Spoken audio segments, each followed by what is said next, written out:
தையிட்டி சட்டவிரோத விகாரைக்கு எதிராக எங்களுடைய தொடர் போராட்டம் மீண்டும் இன்றைய தினம் ஆரம்பமாகி இருக்கின்றது. எங்களை பொறுத்தவரையில் தையிட்டியிலே அமைக்கப்பட்டிருப்பது ஒரு சட்டவிரோத விகாரை. இந்த விகாரை அகற்றப்படுகின்ற வரை எங்களுடைய போராட்டம் தொடரும். இன்றைய தினம் இந்த போராட்டத்துக்கு எதிராக போலீசார் மல்லாகம் நீதவான் நீதிமன்றத்திலே இந்த போராட்டத்துக்கு எதிராக ஒரு தடை கட்டளை ஒன்றை பெறுவதற்கு முயன்றிருக்கின்றார்கள். ஆனால் நீதிமன்றம் போலீசாருடைய விண்ணப்பத்தை ஏற்றுக்கொள்ளவில்லை. ஆகவே எங்களை பொறுத்தவரையில் போலீசார் பல்வேறு அடக்குமுறைகளை பயன்படுத்தி எங்களுடைய போராட்டத்தை நசுக்குவதற்கும் நிறுத்துவதற்கும் முயன்று கொண்டிருக்கிறார்கள்.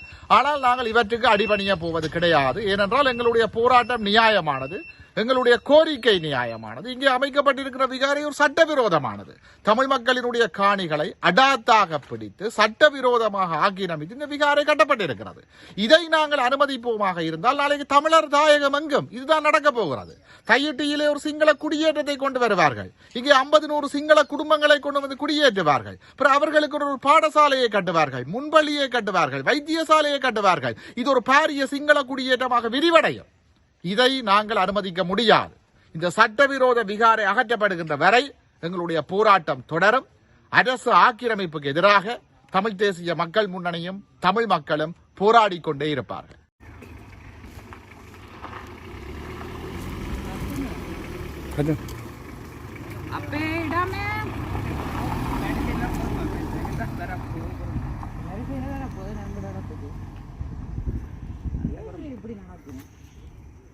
ஒரு மேக்கமாக தான் இன்றைக்கினா முகம் உள்ள தான் பண்ணுது.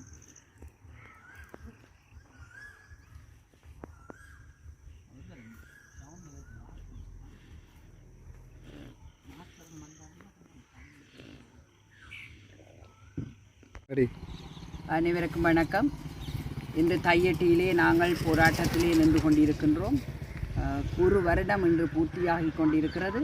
இந்த நிலையிலும் எமக்கான எந்த ஒரு முடிவும் கிடைக்கவில்லை. தையிட்டிலே தமிழ் மக்களுக்கான 130க்கும் மேற்பட்ட ஏக்கர் காணிகள் அபகரிக்கப்பட்டு அதிலே சட்டவிரோதமாக திஸ்ஸ விகாரை என்ற ஒரு விகாரையை கட்டி ஒரு தமிழ் மக்களுக்கு எதிரான செயற்பாடை தொடர்ச்சியாக செய்து கொண்டிருக்கிறார்கள். நாங்கள் இதற்கு எதிராக கடந்த ஒரு வருடமாக போராடி கொண்டிருக்கிறோம். இந்த வெயிலிலும் மழையிலும் நாங்கள் எங்கள் தமிழ் மக்களின் காணிகளை அபகரித்து வைத்திருப்பதை இல்லாமல் செய்வதற்காக தமிழ் மக்களிடம் அது ஒப்படைக்கப்பட வேண்டும் என்பதற்காக அந்த சட்டவிரோத விகாரைக்கு எதிராக போராடி கொண்டிருக்கிறோம். இதற்கான சரியான நடவடிக்கை, சரியான தீர்வை இந்த அரசு தந்தே ஆக வேண்டும். அதுவரை நாங்கள் எமது போராட்டம் தொடரும். நாளையும் இந்த போராட்டம் உறுதியாக நடாத்தப்பட உள்ளது என்பதை அறிய தருகிறோம்.